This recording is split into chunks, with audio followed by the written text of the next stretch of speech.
Are you all in? Sales is a science that can be taught to almost everyone. However, that doesn't mean everyone will be equally successful at it. While the fundamentals can be taught, a winning attitude, a positive mindset, and 100% commitment cannot. To be great in sales, you need to be fully committed to your sales career. Several studies have shown that when salespeople fail, more than half of the time the reasons are related to attitude, not technical skills. I often meet with college graduates who tell me that they want to try sales as a career. And every single time I tell them to not even bother. Once you've made the choice to pursue a sales career, you have to be all in. Just trying it or being 99% sure you want to be a salesperson are recipes for disaster. Successful salespeople are proud to be in sales. When they are asked at a dinner party about their profession, they will not hesitate to proudly and loudly proclaim, "I'm in sales." They believe in what they're doing, which is helping others be more successful. And they believe in the company they work for. They're certainly not embarrassed to be in sales. Yes, I've met and worked with too many talented people who were, and it never ended well. Why wouldn't you be proud of working in sales? Sales is one of the few careers that allows you to be the master of your own destiny. The more hours you work, the more calls you make, the more qualified prospects you meet, the more proposals you write and present, the more deals you will strike, and the more money you will make, assuming you are compensated on some kind of commission or bonus plan. It's as simple as that. Focus on the wins. There are not many jobs that reward productivity as much as a sales job. What's not to like? Most people will answer that question with one word: rejection.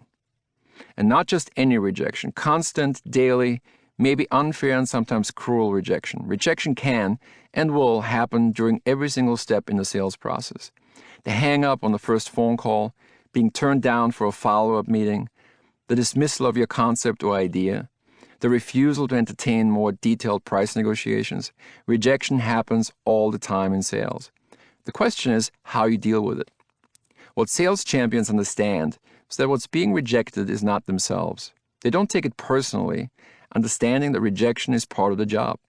Sales is a series of defeats interrupted by revenue-generating wins.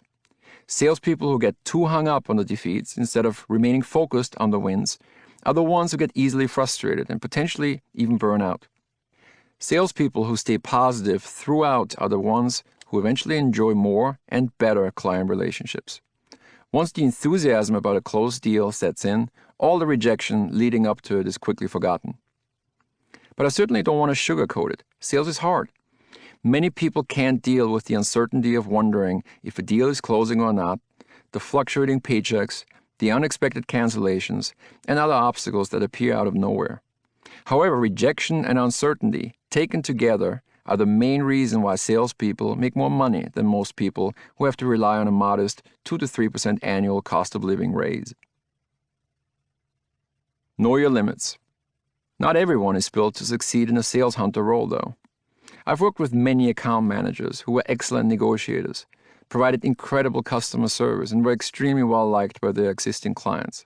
In fact, if I as a manager ever attempted to make a change in the client's coverage, all hell would break loose, with the clients literally fighting for their account manager. But partly because these salespeople were so focused on their existing client relationships, many of them struggled mightily when it came to developing new business, overcoming objections, convincing prospects to change direction, or even setting up meetings with potential new clients in the first place. These valued colleagues ultimately succeeded in a service role, which was more tailored to their strengths. New business developers need to be comfortable with the tension and the pressure that can arise during every single step of the sales process. Don't overthink it. Have you ever worked with someone who was so analytical and so focused on having 100% of the answers that he or she rarely ever took any action? That's another type of personality that has a hard time in new business sales. I'm certainly not advocating that you don't go fully prepared into a sales call and not to research leading up to it. Far from it. But if analysis turns into paralysis, when the search for data and facts becomes so dominating that it interferes with the day-to-day selling, you will not be able to maximize your sales success. It's good to think through potential objections before a meeting. Sales champions do that. But once you start to mentally agree with these objections, You begin to unconsciously torpedo your best efforts. Despite the best and most proven sales systems, despite all the information readily available on the internet, new business sales can be messy. You will never have all the information, and you will never be able to fully anticipate what will happen on a sales call. We all have had embarrassing moments while selling. Get used to them, because you certainly can't fully avoid them. In fact, if you do, you're probably not taking enough risks. New business sales is for action-oriented people, and analysis paralysis is not a quality that will lead you to sales success. Act like a business person, not a salesperson. I'm actually pretty uncomfortable with the term sales hunter. I only used it to try to make the point that new business sales requires a very proactive mindset and approach. But would I ever want to position myself to a prospect or a client as a sales hunter? Absolutely not. People love to buy, but they hate to be sold. Unfortunately, amateurish sales techniques that have existed over many decades have given the sales profession a bad reputation. Clients want to be educated with insights and new information. They want engaging meetings with someone who understands their challenges and their business. In short, they want to deal with business people rather than salespeople. In an ideal scenario, your prospects will perceive you to be on the same level as they are. That's not an easy thing to accomplish, especially when you deal with the C-suite or business owners. To make this a reality, you have to establish yourself quickly as an expert in your area. But I'm not CEO or general manager of the company I represent. How can you expect me to do that? First, you don't have to have a title to earn someone's respect. Secondly, and more importantly, no one is expecting you to be an expert in all areas of your prospect's business. That would be impossible. You need to be an expert in the area where your expertise and the prospect's challenges and potential solutions intersect. Sometimes it's the combination of several seemingly insignificant actions that brand you as a salesperson and not a business person. I worked with several salespeople who would start out every first sales call with a prospect with, "Thank you so much for taking the time. I know how busy you must be." Not an effective way to start a meeting at all. Why? You just artificially, voluntarily, and unnecessarily lowered your level by making prospects feel they're doing you a favor by meeting with you. Trust me, the last people busy executives want to deal with are over-anxious salespeople who are literally begging for business. Positioning yourself on the same level as your counterpart takes discipline and confidence. Remind yourself of all the reasons that you should be taken seriously before every interaction with a prospect. Maybe it's the company itself. Maybe it's a success story you're responsible for. Maybe it's a new and creative idea. Conventional wisdom has long held that business-to-business sales is all about building relationships, because relationships are the foundation of sales success. The advice, build relationships first and sales will follow, has existed for decades in the sales world. However, more recent studies have shown that relationship-centric selling may be less effective than it used to be, as clients increasingly care more about value, insights, and return on investment. Relationships are still important, but a great client relationship may be the result, not the cause of successful selling. Figure 1.1, salespeople versus business people. Salespeople are doing most of the talking. Business people ask the right questions. Salespeople are mostly talking about their company, its capabilities, and themselves.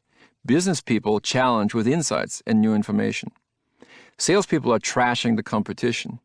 Business people offer advice and are considered a resource. Salespeople are only focused on the close.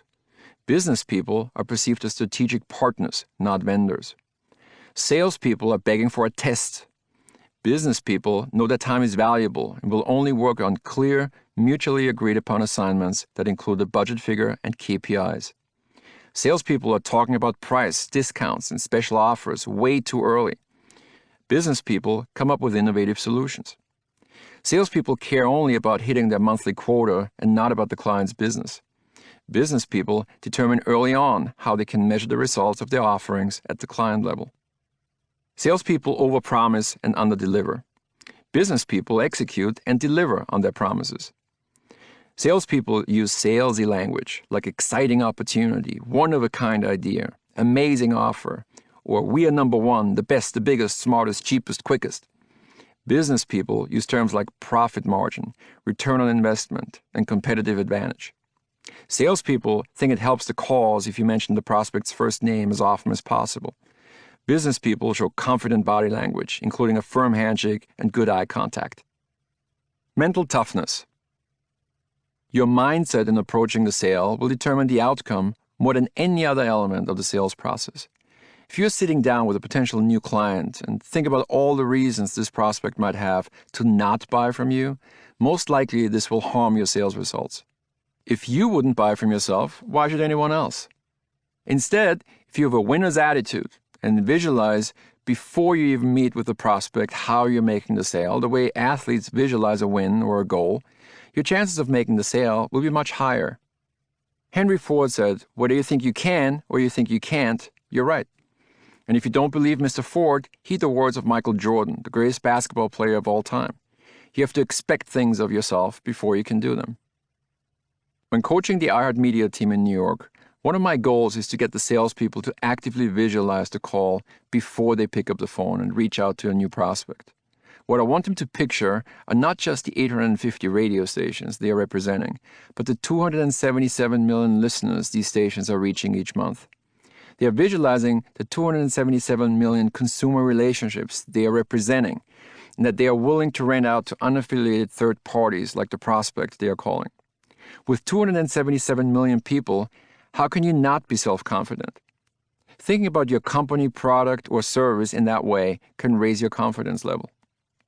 One of the most successful salespeople I know has the habit of pumping himself up during the elevator ride up to the prospect's floor. A fist pump combined with a loud, "It's go time," puts him in the right mental state. Once the elevator door opens, he is in his zone. Will every deal you're pursuing result in a sale because of all your optimism? Of course not. But that doesn't mean you should ever walk into a prospect meeting with anything less than the self-confidence of knowing that the prospect needs you, your company, and your product or service. In addition, your confidence level will be higher the more prepared you are, the more research you've done leading up to the call, the more effective the questions you have devised, and the better the customized solution you are about to present is. Preparation provides self-assurance. Constantly raising the bar. Being all in means you're making a conscious commitment to becoming a student of the sales game, a lifelong learner. Sales champions develop an obsession with doing things better. The reality is that if you're not consistently adding to your sales skills, not only are you running the risk of being outsold by your competition, eventually you will also become obsolete. It is mind-blowing and quite frankly shocking how few hands go up when I ask in sales trainings who is currently reading a book about sales. Thank goodness you are clearly not falling into this category, but you get my point. In an age when so much relevant information is at your fingertips, from articles and blogs to YouTube videos and podcasts, it is borderline criminal not to take advantage of it. All of us can figure out a way to carve out just 30 minutes a day, Monday through Friday, to work on our sales game. That's 2.5 hours per week, 10 hours per month, and about 125 hours per year, the equivalent of 3 full work weeks or 15 work days. You'll need the discipline to do it for longer than just a few weeks, and maybe it will even cost you $25 a month to get access to whatever information you choose. But don't you think you would experience transformative change and raise your sales game to the next level by committing to this? Trust me, it will pay off many times over.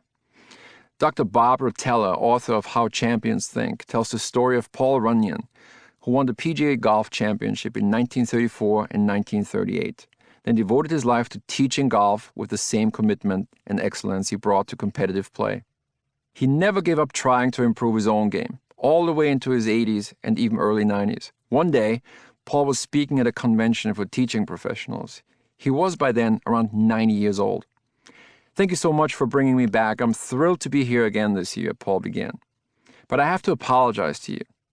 Last year, I promised you that I was going to practice my short game for at least 2 hours every day. I'm embarrassed to tell you that on 3 days last year, I did not honor my commitment." Any questions? The best part about committing yourself to continuous improvement is that not only will your sales skills improve, your confidence level will progress as well. Remember, attitude and confidence is half the battle in sales. Clients want to deal with the best of the best, and if you want to become part of that elite group, you have to put in the work. It's the customer, stupid. A positive attitude, commitment to personal improvement, discipline, visualizing success, grit, and resilience in the wake of objections and uncertainty will take you very far in sales. But they can't take you all the way. To unlock your full sales potential, you need a totally customer-focused mindset. Of course you want to make the sale, and of course you want to earn a big commission, but your primary motivation needs to be that you are doing right by your customer. If your number one goal in sales is to make your client more successful, you've set yourself up for a long and prosperous sales career. Think about how liberating this approach is. If you truly believe that you and the company you represent have something to offer that addresses a clear client need, suddenly the dreaded cold call starts to feel more like a favor you're doing for the people you're contacting. If you didn't call them to set up a meeting, wouldn't they miss out on an opportunity that would make a huge difference to their business? Wouldn't they be foolish not to sit down with you? You're not calling to interrupt, you're calling because you can help. Just having this different mindset makes a huge difference. Everything changes when your ultimate goal is to help your potential client.